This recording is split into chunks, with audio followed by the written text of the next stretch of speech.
Alors, une agence de communication 360 degrés, on entend ce terme un peu partout, n'est-ce pas? Mais qu'est-ce que ça veut dire concrètement? Ce n'est pas juste un mot à la mode, loin de là. C'est une approche vraiment globale, un peu le couteau suisse pour réussir à se faire un nom. Allez, on va décortiquer ça ensemble. Au fond, tout part toujours de la même question, hein. On a une super idée, un produit génial, une entreprise qui démarre. D'accord, mais comment on fait pour que ça décolle? Pour passer, disons, de l'ombre à la lumière. Créer une vraie dynamique autour de son projet, c'est le défi initial pour tout le monde, sans exception. Et le gros obstacle aujourd'hui, c'est que tout est devenu hyper complexe. On a le digital, le web, les réseaux sociaux qui n'arrêtent pas de changer. Et à côté de ça, il y a toujours les médias plus traditionnels, la presse, etc. Si on essaie de gérer tout ça en même temps, tout seul, eh bien, ça devient vite un casse-tête monumental. C'est un vrai labyrinthe et on peut vite s'y perdre. Et c'est justement là, pile à ce moment-là, que le concept de 360 degrés prend tout son sens. L'image qui me vient, c'est celle d'un chef d'orchestre. Sans lui, chaque musicien joue un peu sa propre mélodie. Ça peut être joli, mais c'est le chaos.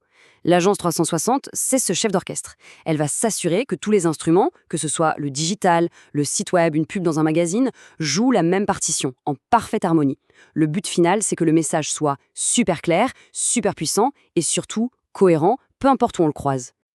En gros, on peut décomposer ça en trois grands piliers, trois étapes logiques. D'abord, la stratégie. Super important. On ne fonce pas tête baissée. C'est le moment de se poser, de réfléchir, de définir une vraie feuille de route. Ensuite, on passe à la création. Là, on rend les choses concrètes. On transforme la stratégie en une identité visuelle, un site web qui a de l'allure. Bref, on construit. Et une fois qu'on a quelque chose de solide à présenter, eh bien, on appuie sur l'accélérateur avec la promotion pour que tout le monde entende parler du projet.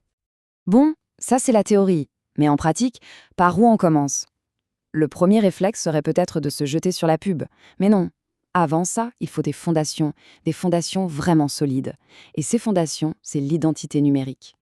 Le vrai point de départ, la toute première brique, c'est ce qu'on voit, l'aspect visuel. C'est un peu comme la couverture d'un livre. On ne juge pas un livre à sa couverture, mais c'est quand même elle qui nous donne envie de l'ouvrir. Un logo qui claque, une identité graphique cohérente, c'est ça qui va accrocher le regard en premier. C'est ce qui fait qu'on reconnaît une marque au premier coup d'œil, avant même d'avoir lu une seule ligne. Ok, l'identité visuelle est en place. On passe maintenant au cœur du réacteur, la pièce maîtresse de toute stratégie digitale, le site web. Mais attention, aujourd'hui, la question n'est plus d'avoir un site web, mais de savoir ce qui fait qu'un site est vraiment exceptionnel. Qu'est-ce qui le fait sortir du lot? Parce que les standards ont complètement changé. Évidemment, un bon site, ça doit être beau, rapide, facile à naviguer, ça c'est la base. Mais maintenant, il faut plus que ça.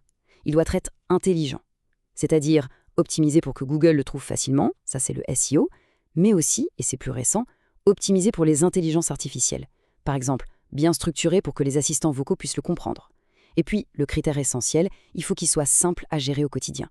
Fini le temps où il fallait appeler un développeur pour changer une virgule. Et là, on voit parfaitement l'approche 360 en action.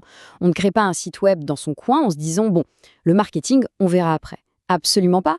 La stratégie marketing, elle est là dès la première ligne de code. Elle influence le design, le contenu, le SEO, le référencement. Ce n'est pas une option qu'on coche à la fin. C'est intégré au cœur du projet dans son ADN. Et franchement, ça change tout. Bon, les fondations sont là. On a une marque qui tient la route, un site web au top. Super. Et maintenant, on fait quoi? Eh bien maintenant, il est temps de se faire entendre, de faire du bruit. C'est la phase d'amplification du message. Pour ça, on peut imaginer deux grandes autoroutes. D'un côté, l'autoroute du digital, les pubs sur Google, les campagnes sur Facebook, Instagram, tout ce monde-là. Et de l'autre, l'autoroute plus classique, la pub dans la presse, l'affichage dans la rue. La vraie force de l'approche 360, c'est de ne pas choisir une seule autoroute, mais de construire des ponts entre les deux. L'idée, c'est que peu importe le chemin qu'on emprunte, le message à l'arrivée soit exactement le même, parfaitement cohérent. Et là, attention, on arrive à un point crucial, l'expertise. Parce que le marketing digital d'aujourd'hui, ce n'est plus du tout de l'amateurisme. Ce n'est pas juste cliquer sur booster la publication sur Facebook. Non, c'est un vrai métier, ultra technique. Il faut maîtriser des outils hyper complexes comme Google Ads, savoir jongler entre les plateformes, parfois lancer des campagnes en plusieurs langues. C'est un domaine où des vrais spécialistes font littéralement toute la différence.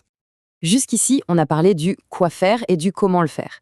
Mais il reste une question fondamentale. Pourquoi? Pourquoi s'entourer? Après tout, on pourrait être tenté de tout faire soi-même.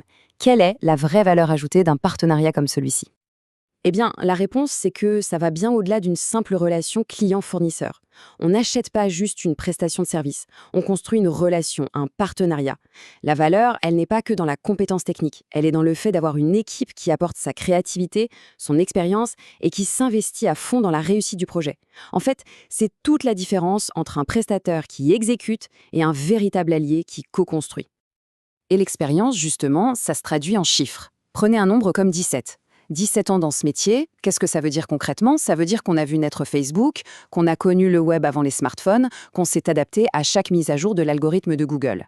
C'est cette connaissance profonde du terrain, cette mémoire, qui permet d'anticiper ce qui va arriver et surtout d'éviter les pièges. Parce qu'au bout du compte, l'objectif ultime, il est assez simple. C'est de donner un nouvel élan. De prendre un projet, même s'il est déjà bon, de prendre ce diamant brut et de lui donner l'impulsion qui va le faire vraiment briller. C'est mettre le bon carburant au bon endroit et au bon moment pour qu'il atteigne des sommets. Alors, pour conclure, il y a une question qu'il est bon de se poser. Après avoir exploré tout ça, de la stratégie à la promo, est-ce que la communication de son projet est vraiment globale?